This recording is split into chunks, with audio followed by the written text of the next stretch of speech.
계속 회개 외물 올리고 계속 중보기도 하는 사람은 어떠한 상황 속에서도 생명은 건짐을 당하지만, 하나님이 하시는 말씀을 무시하고 살아가는 자들은 더디지 아니하는 말씀대로 심판을 받아 징계를 받고, 아버지의 영적 문제, 정신질환이 그대로 내려와 있는 줄은 모르고 성공은 하였다 하나 어느 날부터 이유 없이 우울하고 작은 일에도 혈기를 내며 자제가 안 되는 자신을 보게 되는 것입니다. 그래서 왜 심어야 한다고 주장을 하며 이토록 강력하게 집중적으로 선포하시는 줄 아셔야 합니다. 인류의 모든 길을 주목하시며 그의 길과 행위대로 보응하시는 주님의 모략은 세상 성공으로는 알아낼 수가 없어요. 그래서 어느 날 닥치는 재앙과 저주를 막아낼 수 없기 때문에 주님은 모략의 하나님이세요. 여러분, 복받을 자는 누구야? 겸손한 자예요. 제가 왜 이렇게 고난이 심했는 줄 아세요? 안 겸손했기 때문입니다. 그럼 저랑 사는 사람은 저 때문에 더불어 고통을 겪을 수밖에 없죠. 제가 겸손하지 않았기 때문에 고난이 심했어요. 누가 그를 보아도 마음이 열리도록 마음이 겸손한 자에게 하나님은 은혜를 베푸시는 것입니다. 전 이번에 저희 교회 청년을 보면서 무언의 하나님이 하시는 말씀의 교훈을 제 자신이 받았습니다. 그 청년이 누구 때문에 그렇게 된 게 아니에요. 잘 들어보세요. 하나님의 은혜가 임할 수밖에 없도록 자신이 낮아진 상태로 솔직하고 겸손한 것이 사단까지도 철수하게 되어진 사건이에요. 겸손이 우리가 천국 가는 길입니다. 전 같은 시각에 같은 또래의 한 사람을 보면서 은혜는 각자에게 임하는 선물이라고 확인되었습니다. 이 종에게도 겸손과 온유와 긍휼함만을 구하게 되어지는 소원이 되었습니다. 일단 겸손을 놓친 사람은요, 이미 사단에게 어떤 이유로든 끌려가 있는 악취나는 인생으로 질주하고 있는 모습입니다. 여러분, 우리들은 아무것도 육신의 세계 외엔 보여지지 않기에 입만 열면 모두 다 육신의 소리들을 내지만 사실은 배후에 조종하는 존재에 따라 말도 하고 행동도 하게 되어집니다. 한 주간 겸손이 얼마나 뼈저리게 사목해 되어지는 소망인지 다시 한번 제 자신이 다짐했습니다. 교만은 패망의 선봉이에요. 하나님을 만날 수 있는 기회를 놓쳐버린다는 무서운 현장을 체험케 하시면서, 예수님이 어디서 태어났죠? 말똥 냄새 나는 마구간에서 태어났습니다.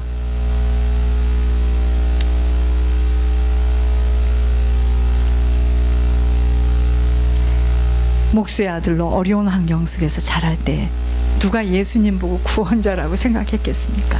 지금 똑같아. 누가 권 목사님을 보고, 응? 그러니까 그 옆에다 딱 좋은 그림을 딱 세워놨어요. 그게 하 목사님이십니다. 하 목사님 보면, 아, 저런 사람이 저렇게 보좌하는 거 보면 이분이 그리 나쁜 사람은 아니나 보다. 여러분, 사람들 일단 겉모습을 보잖아요. 지긋지긋해. 그 겉모습을 보니까 다 속는 거죠. 여러분, 천국에서 에녹이 뭐라 그러죠? 자신은 농사를 짓던 가난한 가정의 사람으로서 늘 예수님께 묻고 상의하고 가다가 동행하며 지금 이곳 천국까지 들어왔다고 하지 않던가요?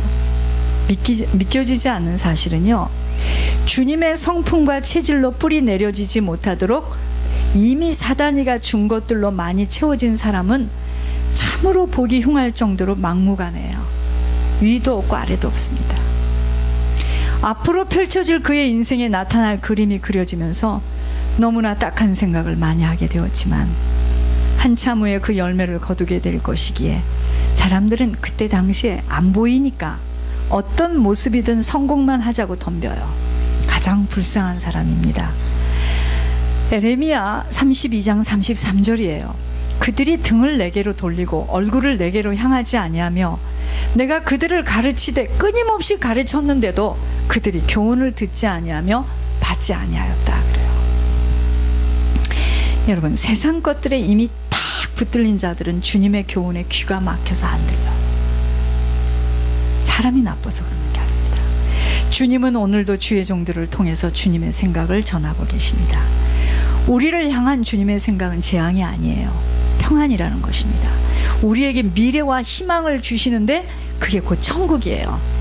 그래서 우리가 주님에게 나아가서 기도하며 부르짖어야 할 이유는 왜 주님 앞에 나가서 기도하죠? 주님을 구하기 위해서야. 주님을 찾기 위해서입니다. 주님을 만나기 위해서 그러는 거죠. 나머지 육신의 일은 내 영혼이 잘 되어지면 육신은 잘 됩니다. 여러분, 이번에 안 보셨습니까?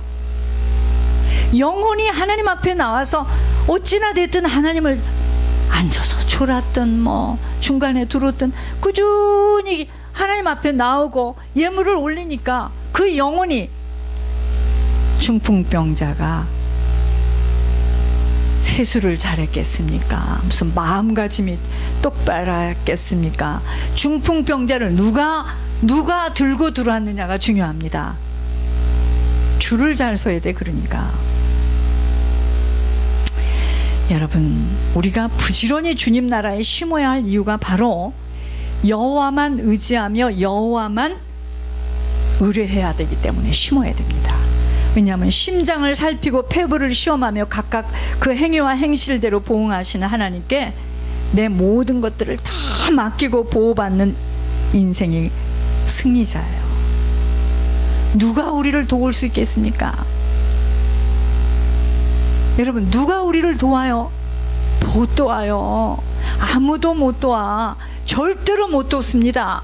주님 외에는 못 도와요. 분명 사람의 길은 우리에게 있지 않습니다. 내가 지금 걸음을 걸어가는 이 걸음이요, 내가 걸음을 걷는다고 내 인생을 내가 사는 게 아닙니다. 걸음을 지도함이 걷는 자에게 있지 아니하고 누구에게 있어요? 만물의 주인공 되시는 하나님에게 있기에, 누가 그의 인생을 주님에게 맡기느냐로 그 사람이 성공된 인생을 사는 자는, 여러분, 자기 자신을 하나님 앞에 맡기는 자는요, 주님에게 다 맡기니까 주님에게 모든 걸 다 맡기죠. 다 맡기잖아요. 그게 쉽는 겁니다. 지혜롭다 하는 자들은 부끄러움을 당하며 두려워 떨다가 잡히리라. 여러분, 세상에 성공하고 달려가고 많이 있다는 사람들 두려워합니다. 괜히 두려워해요. 왠 줄 아세요? 하나님하고 상관되지 않는 만큼은 두렵습니다. 그들이 여호와의 말을 버렸으니 그들에게 무슨 지혜가 있으랴. 에레미야 8장 9절에. 어떻게 여호와의 말을 버려요? 그죠? 그럽니다. 그 사람들이 우리 여호와의 말 안 버렸어요. 우리 예수 믿어요. 그럽니다. 자, 어떻게 버렸는지 알려드릴게요. 주의 종이 대언하는 말씀에 대꾸도 안 하고 들으려도 하지 않는 것이 바로 여호와의 말을 버리는 거예요. 하늘에서 하시는 말씀을 보내줘도 믿음은 각자의 것이라고 어떤 사람은 던져버려요. 나는 그 얘기를 듣고요, 어머야, 이 사람 큰일 났다. 그래서 오늘도 주님은 내 죄를 자복하라고 말씀하십니다. 여호와 배반하고 각 자기 길로 달려 이방인들에게로 나아가 주님의 목소리를 듣지 아니하는 거예요. 다시 말할까요? 내 뜻대로 사는 거예요. 내 뜻대로 사는 자입니다. 그게 여호와를 버리는 거예요. 우리의 죄악이 하나님과 우리 사이를 갈라놓아 그 죄 때문에 하나님이 듣지 않으신다는 것으로 응답이 이루어지지 않는 것만이 아니라 많이 가졌는데, 성공했는데 재앙의 파도를 타게 돼요. 그래서 우리가 그렇게 조상의 열주의 죄 회개물을 드리며, 우리가 이 소식을 들은 우리가 대신해서 중보 회개 기도하는 겁니다. 부지런히 심지 않고는 살아날 수 없는 광야길임에도 그저 내 힘으로 살아보겠다고 터진 웅덩이에 물을 계속 담아내는 거예요. 예물은요, 흉악을 푸는 큰 비밀입니다. 주님이 관여하지 않고는 살아갈 수 없는 인생임을 알고 부지런히 심으시며 남은 시간은 세상과 맞지 않는 시간으로 부지런히 희생하고 헌신하고 충성된 삶을 살아가야 합니다.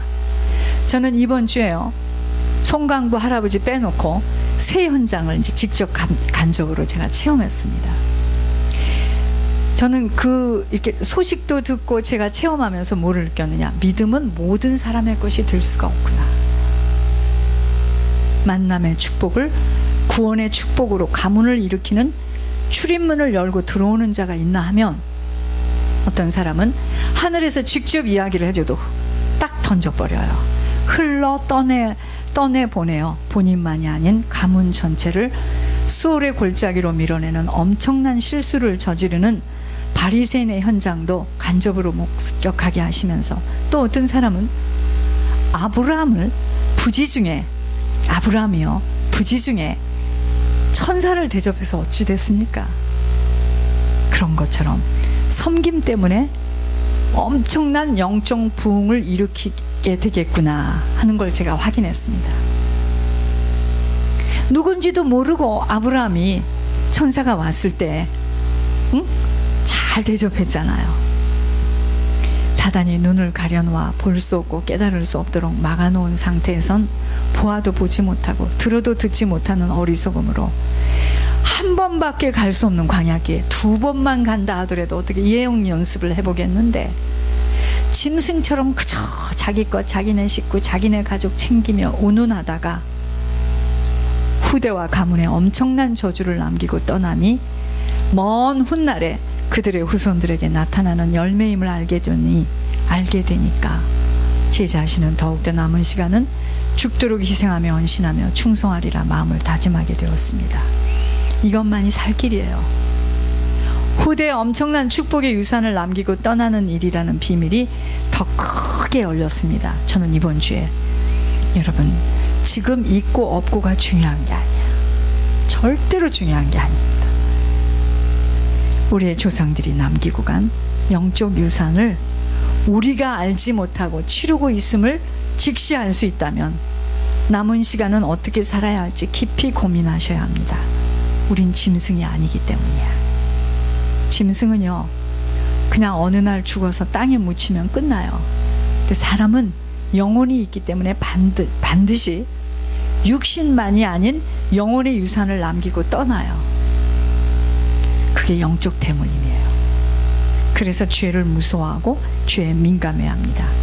보이는 육신의 것이 쌓여서 성공했다고 하는데 영적 유산은 모르고 있기에 꼭 쥐고서 자기네만 많이 가지면 되는 줄 아는 어리석음에서 빠져나오도록 눈 열어주시면 얼마나 감사하죠.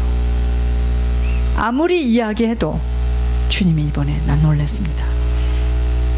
지속해달라는 주님의 간곡한 부탁을 듣고 보니 더욱더 심지 않고는 살아갈 수 없는 허공을 치는 인생으로 끝나게 되기에 남은 시간은 부지런히 심고 떠나는 일만 생각하시길 바랍니다.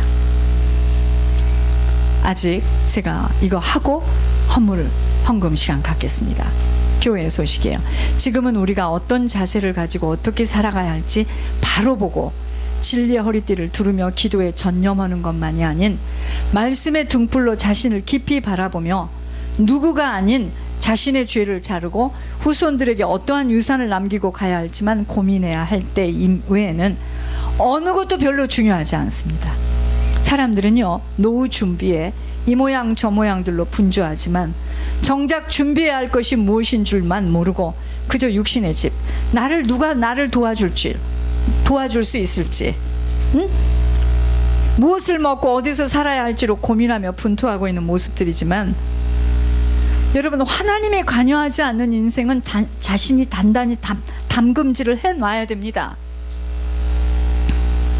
주님의 자녀는 주님의 명령에 잘 순행하며 노후를 위해서라도 부지런히 심고 헌신하며 충성된 자로 서는 만큼 준비가 단단히 되어진 자로 노후 아무 걱정 없습니다. 무엇을 준비해야 할지 하루라도 정신이 온전하여졌을 때 하나님과의 관계가 돈독해져야 하며 부디 부탁합니다. 그 어떤 것도 걱정하시지 마시고 자신들의 영혼 관리를 철저히 해야 합니다. 55세 이후의 인생들은 내세의 고향집을 철저히 세워나가는 일에 집중함이 시작되어져야 돼요. 60세 이후의 분들은 조금 있으면 대기소에 불러서 앉아야 하기 때문에 다른 것은 신경 쓰지 마시고 이제 조금 있다 대기소로 부를 거예요. 정호진 이러고 부를 겁니다. 자, 70세 이후의 분들은 대기소에 지금 앉아 있어요. 지금 앉았으니까 이제 병원에 가면 이렇게 간호원이 부르는 것처럼 60세 이상은 뭐죠? 대기소에 그 자리에 가기 위해서 이제 부를 거고, 70세 이상은요, 천국 열차를 이제 본격적으로 타야 되기 때문에 이제 부를 겁니다. 진료소 의사 선생님 앞에 딱 서듯이. 70세 이후에는요, 언제 부를지 모르니까 떠날 준비하시고 후손들에게 남길 유산 정리하셔야 합니다. 영적 유산입니다. 그래서 그 누구보다도 더 많이 심고 헌신해야 할 때입니다. 우리의 나이를 계수할 수 있어야 분수를 알게 됩니다. 분수 없는 시간은 그만, 분수 없이 살았던 시간은 이제 그만 정리해야 합니다. 우리 모두는 아무리 세월이 좋아졌다 하여도 하나님의 자녀들은 지혜를 갖고 때를 분별할 줄 알아야 합니다. 사람들은 이 때를 모르고 자신의 나이를 잊어버리면 자신이 살아보겠다고 악의 다툼만이 아닌 평생 사는 시간인 줄 알고 몸부림을 치며 하나라도 일구어 보겠다고